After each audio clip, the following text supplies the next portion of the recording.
এই দোয়াটা হচ্ছে দোয়া কবুলের অস্ত্র। ঘুম থেকে ওঠার পর যদি এই দোয়াটা করে দোয়া করেন, ইনশাআল্লাহ দোয়া কবুল হয়ে যাবে ইনশাআল্লাহ। আপনি পড়বেন লা ইলাহা ইল্লাল্লাহ ওয়াহদাহু লা শারীকা লাহু লাহুল মুলকু ওয়া লাহুল হামদ ওয়া হুয়া আলা কুল্লি শাইইন কাদির সুবহানাল্লাহ আলহামদুলিল্লাহ ওয়া লা ইলাহা ইল্লাল্লাহ ওয়াল্লাহু আকবার লা হাওলা ওয়া লা কুওয়াতা ইল্লা বিল্লাহ আল্লাহুম্মা ইগফির।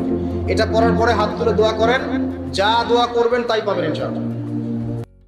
যখন কোনো মুসলমান নারী অথবা পুরুষ হাত উঠাক অথবা না উঠাক, মাস্কটে রিক্সা ধরে আছে, অজু থাক অথবা না থাক, মাথায় কাপড় থাক অথবা না থাক, যখন আল্লাহর সাথে কথা বলে, আল্লাহ আমার এটা দাও, আল্লাহ আমার সেটা দাও, যতক্ষণ কথা বলে ততক্ষণ একটা ফরজ ইবাদত করার মতো একটা ইবাদতের সওয়াব তার আমলনামায় লেখা হবে। 2 নম্বর লাভ হলো, এই যে দোয়া করছেন, আল্লাহ কোনো দোয়া ব্যর্থ করেন না। আপনি যা চাবেন, আল্লাহ এবারে ভর্তি পরীক্ষা দিছি, আল্লাহ এবার পরীক্ষা দেবো, আল্লাহ একটা চাকরি করছে, আল্লাহ আমার ছেলেটার এই অবস্থা এটা করে দেওয়া, এটা আপনি আল্লাহর সাথে বিড়বিড় করে কথা বলছেন, মনে মনে কথা বলছেন। আল্লাহর কাছে যাই চাবেন, আল্লাহ সঙ্গে সঙ্গে দোয়াটা কবুল করে নেবেন।